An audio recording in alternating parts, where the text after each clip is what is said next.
Yeah. Great, thank you very much. It was just to follow on, if possible, just on one or two queries, and thank you very much. It's been so enlightening, and yes, we always need, so we should always try and keep the voice of that young person inside our head anyway, you know, but I think it's really important that we also have that voice of advocacy, you know, in a lot of our forums. And the Citizens Assembly, I think, Dr. Duffy, I think you were mentioning that as well, and I think they do look at having representation of the group that they select across all different age groups, you know, or age profiles. I just had a few other quick questions, if that was okay. It was just, I know, Dr. Duffy, in your submission, you spoke a little bit about self-harm, and I suppose I just wanted to ask a query just in relation to maybe male and female, or boys and girls. I mean, I suppose just I have been hearing it a little bit more from girls' schools.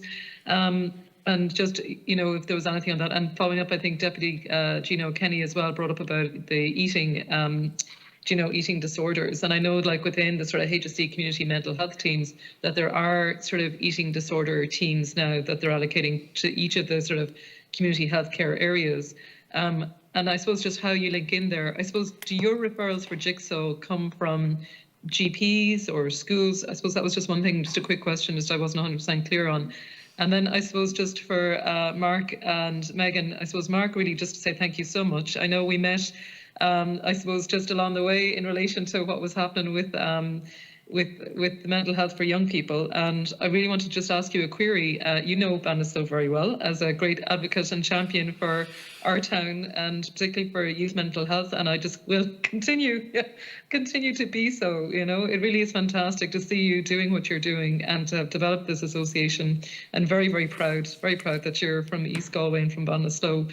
But I suppose, can I ask you just a quick question in relation to maybe the urban versus the regional divide when it comes to things like mental health? You'd have grown up in a small town as well, but for many small towns across Ireland, sometimes it can be very difficult to access some of these supports. So the importance of it being online and the sort of what you've done online to make sure that it's more accessible, I think was really, really important. So just really a quick question on that. And just to thank you, Chair, for organising this, and to our team, and for all of your contributions. Thank you. Thank you, Aisling. So, Mark, do you want to come in there? Mark, would you like to come in? Yeah, perfect. Thank you. And thank you, Senator Dolan. In relation to the urban regional divide, to be honest, my mind immediately goes to what we're hearing in workshops. And quite often, you know, what we're hearing in workshops are universal. It doesn't really come into it where you're from. We're still seeing the same things present. We're still seeing massive isolation, massive loneliness. And I think urban and rural divides don't really impact that, Senator Dolan, because I think so many people are spending time online and on social media. And I think we might be fooled into thinking that that's connection, but it's not. So you can be living in the middle of Dublin City, but be on your phone all day and be surrounded by thousands and thousands of young people within a kilometre of where you live, and still feel unbelievably lonely because you are on your phone, on social media. And I think it needs to be acknowledged that that is not the same type of authentic connection that we get from spending time with people. So that same level of loneliness can occur if you're down in East Galway or if you're up in the middle of Dublin. So regionally, we don't see that many issues when it comes to what's presenting in our workshops. They're all the same patterns, the same themes, no matter where you go in the country. I don't see the divide as much, but it's something that needs to be addressed all over the country, absolutely.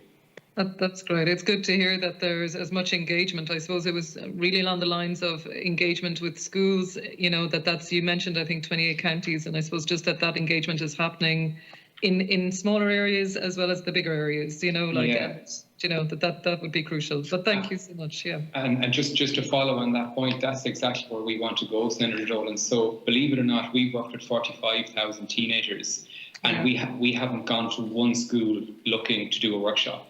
Every single one of those have come to us. So organically, through word of mouth, between teachers, TY coordinators, guidance counsellors, they're speaking to each other, and then they're coming to us. And that can be anywhere from East Cork down to the middle of Dublin. But what we want to do next, Senator Dolan, is start to get a little bit more strategic and a bit more proactive around where we go into the big hubs, the big towns, where we can potentially just have far greater return by meeting more young people. But again, we'll need support around the resources to be able to move into that proactive way of engaging with teenagers in schools. Great, thank you. Thank you. Gillian, I don't know if you want to come in there on Senator Dolan's question around eating disorders. Thank you very much, Gillian. Yes, yeah, absolutely, Senator. So the 2 points around self-harm and the eating disorders. In terms of eating disorder piece, we would absolutely refer into, because we're a primary care service, we would refer into those specialist community mental health teams, as you say, in terms of if young people exceed our threshold and maybe have a more complex or long-standing issue in terms of their eating behaviours. So absolutely, we would support those referrals in that direction. And then in terms of self-harm, what we see, and also if you look at the report from the National Suicide Research Foundation, is that young females still continue to engage in self-harming behaviour more frequently than young males. And the peak age for self-harm in females is actually 15 to 19. For young males, it's 20 to 24. So the gap in 15 to 19 young females far outstrip young males in terms of the rates of self-harm, but that gap really narrows for 20 to 24-year-olds. So it's certainly an issue for young people in general, I would say, just a slightly different emphasis, older young males and then younger young females, if you like. And we see a lot of young people, I would say about 50 to 60% of young people who come to Jigsaw have engaged in self-harm either in the past or currently. It's really, really very, very, very common.